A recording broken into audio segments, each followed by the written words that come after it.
نزیک بە کاتژمێر چواری بەرەبەیانە و دانیشتوانی گەڕەکێکی 600 ماڵی لە قەزای کەلار چاویان نەچۆتە خەو.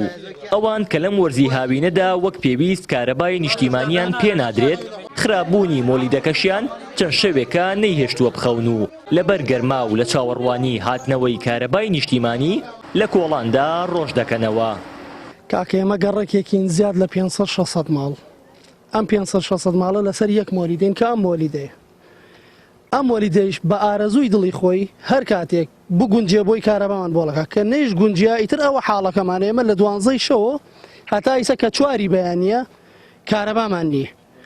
خەڵکەکە چەند جارێک پەیوەندیمان کردە بەرپرسان و لیژنەی مۆلیدەکان هەر نەهاتنە دەم داواکاریەکەمان و مەجبورمان خەڵکەکە بە کۆی دەنگ کۆ بووین و چوینە بەر دەرگای قایم خام. ئەویش دوای زیاتر لە 2 سەعات وێسیان قایم خام نەهاتە دەممان و کاکە ناکرێت لە گەرمیانی کارەبا بەو گەرمی بەو ناخۆشیە من تا چواری بەیانی ماڵم ناڵم نەخەوێ و سەرمانگیش پارەی مۆلیدەکە بە ڕێکاوڕێک بدەمە دەست. پێشەکی لە حکوومەت ڕازی نیمان کارەبا حکوومەت ئەوە هەر نییە. ئەم مۆلیدێشە ئێمە 10 ساڵە لێران بەڕاستی دووکەڵ کۆرمانی کردەیە توش سەرەتان دێین من ئەوەی سە مناڵەکان خوتە ناو سیارەکەم و تەبدیل بۆیان کردو دۆمەم شەوە.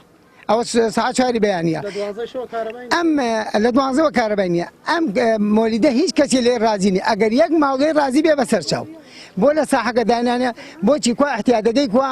لە دەڤەری گەرمیان پلەکانی گەرما هەندێک جار 50 پلەی سەدی تێدەپەڕێنێت و هاوڵاتیان لە هەموو کاتێک زیاتر پێویستیان بە کارەبا هەیە بۆ ئامێرە پێنەکەرەوەکان. بەڵام لە سەرەتای ئەم مانگەوە کارەبا دۆخێکی خراپی هەبووە و هەندێک ڕۆژ تا 13 کاتژمێر تەنیا کارەبای مۆلیدە هەبووە.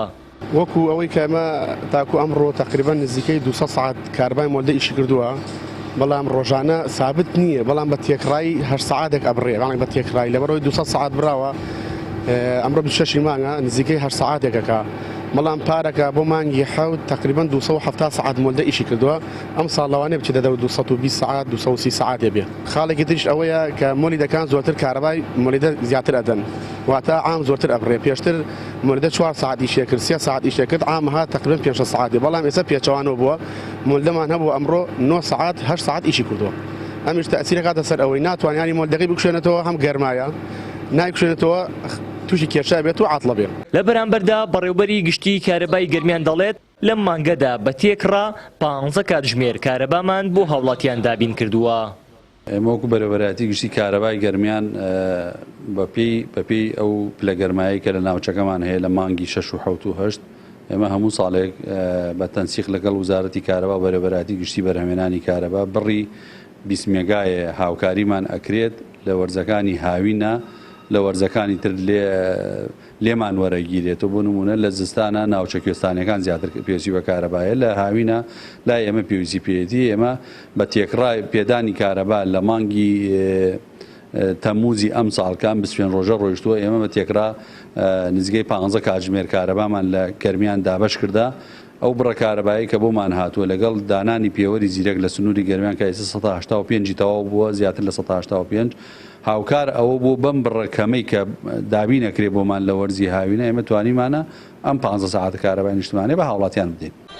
دەڤەری گەرمیان پێویستی بە نزیکەی 170 مێگاوات کارەبا هەیە لەم وەرزەدا بۆ ئەوەی کارەبای 24 کاتژمێری بۆ هاوڵاتیان دابین بکرێت، بەڵام ئێستا تەنیا 135 مێگاوات کارەبای دەست دەکەوێت کە ئەمەش بۆ ناوچەیەکی گەرمی وەکو گەرمیان بڕێکی کەمە و هاوڵاتیان ناچارن بەشی زۆری پێداویستی ڕۆژانەیان لە کارەبای مۆلیدە پڕ بکەنەوە.